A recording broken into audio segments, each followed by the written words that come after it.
মানুষের জীবনে 5টি চিরন্তন সত্য ও বাস্তব কথা। 1 নম্বরে, সময় গেলে আর ফেরে না। এই কথাটা তো আপনারা জানেন, বাস্তব কথা। সময় একবার চলে গেলে আর ফিরে আসে না। তাই সময়ের কাজ সময়ে আমাদের করতে হবে। সময়ের কাজ যদি সময়ে না করি তাহলে আমরা অন্যদের থেকে নিজেকে অনেক পিছিয়ে রাখব।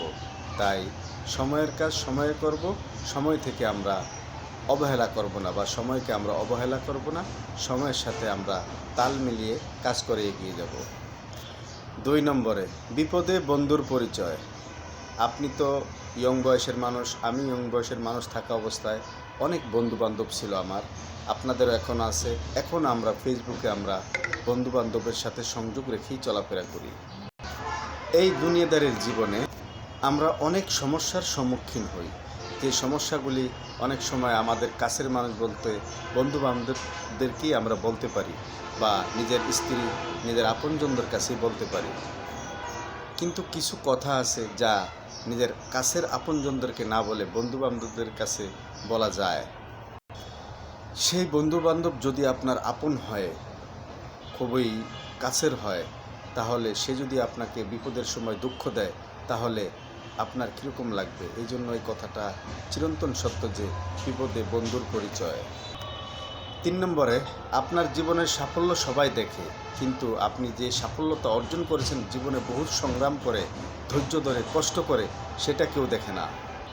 সবাই আপনার সফলতার কাহিনী শুনতে আসবে, কিন্তু আপনার এই সফলতার পিছনে যে কত কষ্ট, কত ধৈর্য, কত পরিশ্রম, সেটা আপনার কেউ শুনতে আসবে না বা শুনবে না। এটাও আপনার জীবনে, আমার জীবনে, প্রত্যেকটা মানুষের জীবনে এটা একটা বাস্তব সত্য কথা।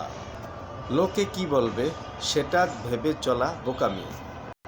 যেমন ধরুন, আপনি একটি কাজ করছেন, সেই কাজটা বা করতে চাচ্ছেন, সেটা অনেকাংশেই একটু মানুষের কাছে কটু লাগতেই পারে, কিন্তু মানুষ কি বলবে সেটা তো আপনার ভাবা উচিত নয়। আপনার উচিত হবে আপনি আপনার কাজে নিজের ইচ্ছা শক্তিতে কাজ করে এগিয়ে যাওয়া, এবং সেই কাজটা যেন হয় আপনি একজন মুসলমানই হালাল ধরনের কাজ, যেটা মানুষে কিছু পিছনে বললেও যেন আল্লাহ এবং আল্লাহর রসুল অখুশি না হন।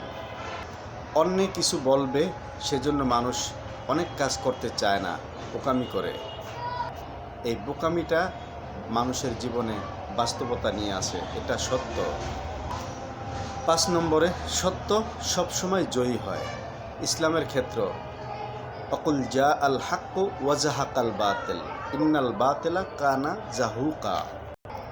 যে মক্কা থেকে কাফেররা রসুল পাক সাল্লাল্লাহু আলাইহি সাল্লামকে বিদায় করে দিয়েছিল, ওই মক্কা শরীফ আল্লাহ রাব্বুল আলামিনের ইচ্ছায় রসুল পাক সাল্লাল্লাহু আলাইহি সাল্লাম বিনা রক্তপাতে জয় করেছেন।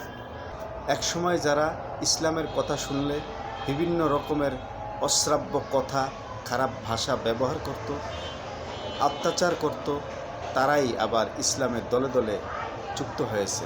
কেন? এটা সত্যের বাণী ছিল।